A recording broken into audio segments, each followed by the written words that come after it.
Alright, this is Gladiator #1 by Van Morrison. This is mostly good and it is a fairly straightforward Van Morrison comic. The elephant in the room though, it is not that the artist for this, Cameron Fletcher, he is a leery pig who sends dick pics to underage girls.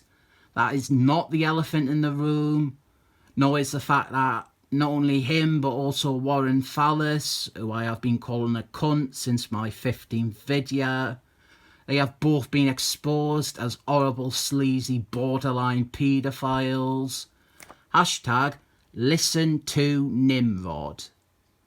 No, the elephant in the room is that Van Morrison, he is revamping an ad character. Gladiator, the Captain America rip-off. He is introducing a new version of him. Gladiator is a character I have some attachment to.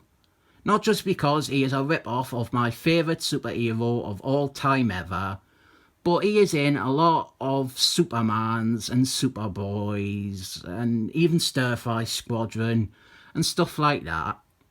He was actually in my first ever Superman comic. I think Van Morrison, he makes a good effort of updating the character without dismissing what came before it. But then we get to the other side of the creation, and that is, despite Van Morrison's attempt here, DC just ignore this revamp and are kept at it with the ad Gladiator, which makes this whole practice of remodelling the character seem like a waste of time.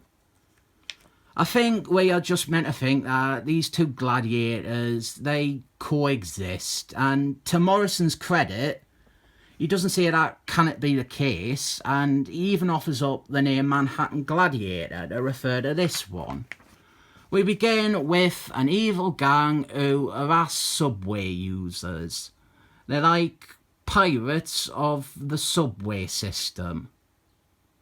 Not a very exciting idea, to be honest, but this is Van Morrison, so he's allowed to have an underwhelming idea every now and again. And the pirates, they are hassling some, I don't know what the politically correct term is, so let's say they are bothering a housing and employmentally challenged person. They're razzing this fella, and he has got the subway lines tattooed on his back, so the subway pirates, they have hooks for hands and they cut the skin off his back so that they can have this map. I think this is meant to be Van Morrison being silly. I hope it is him being silly. Then we start establishing our new gladiator. He is a very bland everyman.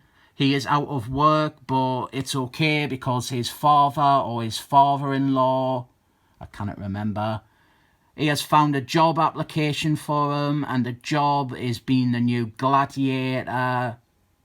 Forget all about the secret clone lab or Superman or anything like that, because now there is a gladiator building, because the Manhattan Gladiator is also a newspaper.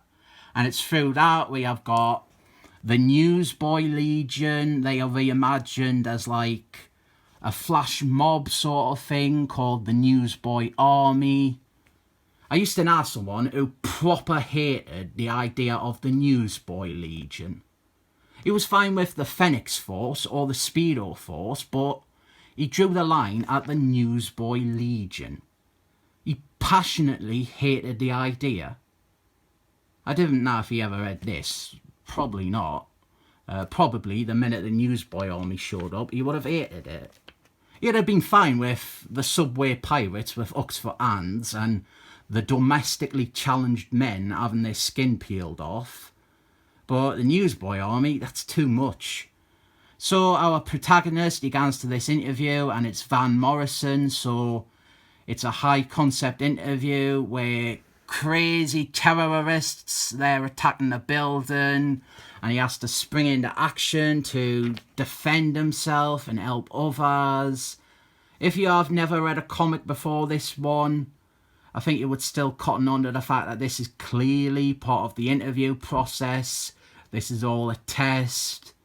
Then there is a big golem, which evolved from Geodude and Graveler, and he beats it by wiping the writing off of its forehead.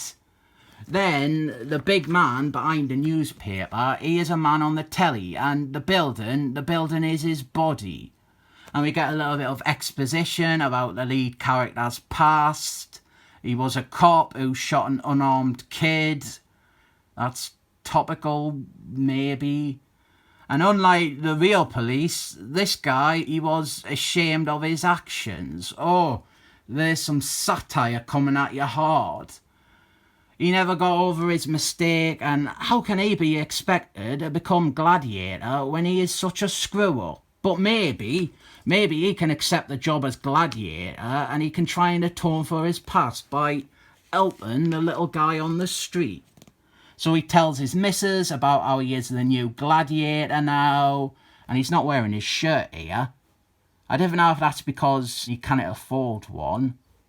Sometimes you just never know when Van Morrison is trying to make a point. It's also here on this page where we get some quick hand waves to explain why we are just ignoring the original Gladiator. That's better than nothing, I suppose. Then he also has a Gladiator mobile, and there he is in the Gladiator costume. It's fine. The main difference is that he has got like a tactical vest, like a flak jacket thing. Then it gets a bit like that brilliant TV series Knight Rider.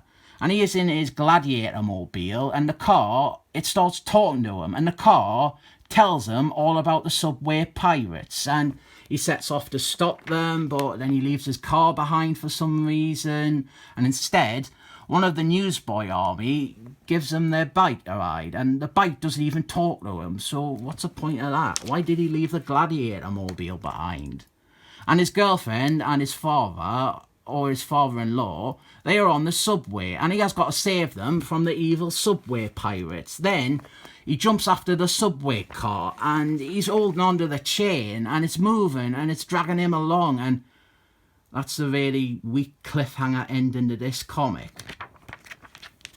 This is honestly some of the most blandest and least inspired Van Morrison stuff out there. It's not bad. It feels like just a random comic you could have picked up off the shelves. It doesn't feel like a Van Morrison book. This could just as easily be any other mid-noughties writer trying an ill-fated revamp of Gladiator. To repeat what I just said, it is not bad, not by any stretch of the imagination. If this was like the worst thing you ever wrote, you must have had a pretty good career. I just feel like it's lacking that spark that makes this stand above any other short-lived character retools. If you want us to review some more of this series or the next issue or whatever, comment down below. I can never decide what books to persist with reviewing. Cameron Fletcher, or what a dirty boy. Oh, he's wrong, him, maybe. I don't even know how this is going to turn out. I don't even know the ins and outs of what is meant to have happened with him. But I am not above trying to cash in on the disgrace of a comic book professional, except without any cash involved. But to repeat for the third time, this is not bad. I'm trying to avoid saying it's good, but there's nothing wrong with this.